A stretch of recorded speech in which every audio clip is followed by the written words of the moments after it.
Okay, so there's a major debate happening right now in Singapore's parliament, and it's all about the 2026 budget.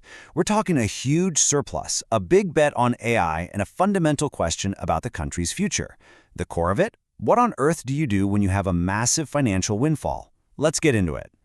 All right, first up, let's talk about the number that really got this whole thing started. $15.1 billion. That's the record-breaking budget surplus Singapore ended up with last year. I mean, that's more than double what anyone was expecting. And a number that big, well, it's kicked off a really critical conversation about what the nation's priorities should be moving forward. And just so you know, for this breakdown, we're digging into some great analysis from DailyPulseSG. They've really laid out the key arguments and what this all means for Singapore's future. Okay, so what is a national surplus anyway? Well, it's pretty simple, really. It's when the government makes more money, mostly from taxes, than it actually spends. You can kind of think of it like your family's emergency savings account, right? It's that cushion for when things go wrong. But, and this is the big question everyone's debating, just how big does that cushion need to be? And shouldn't some of that money be used to fix problems that are happening right now? So that brings us to the first major argument in this whole debate. You've got one camp that's all about being cautious. They see this surplus as absolutely essential protection for Singapore's future. They're arguing for something called fiscal strength. All that really means is keeping the country's finances super healthy, low debt, plenty of cash on hand, so it can handle any curveballs the world throws at it.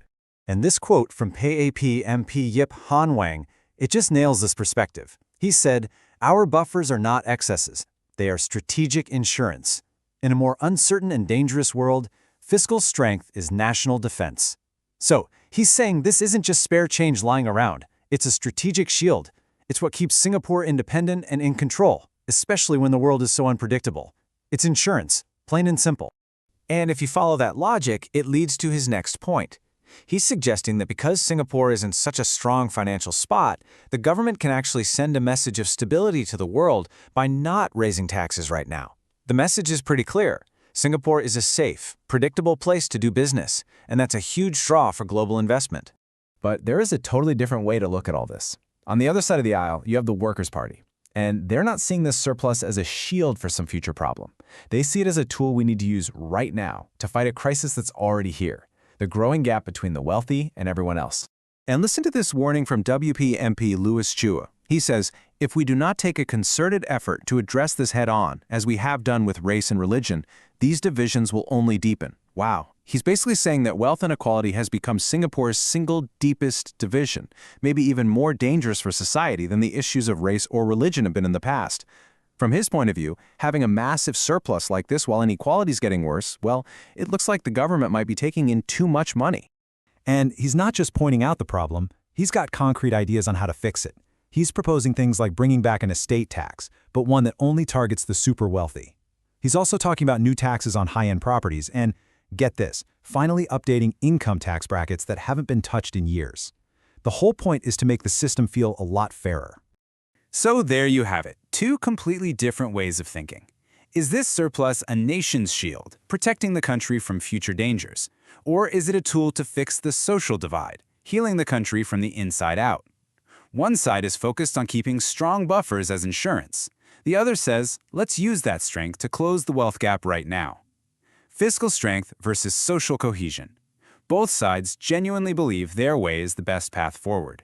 Now, what makes all of this even more interesting is what's happening in the background economically speaking.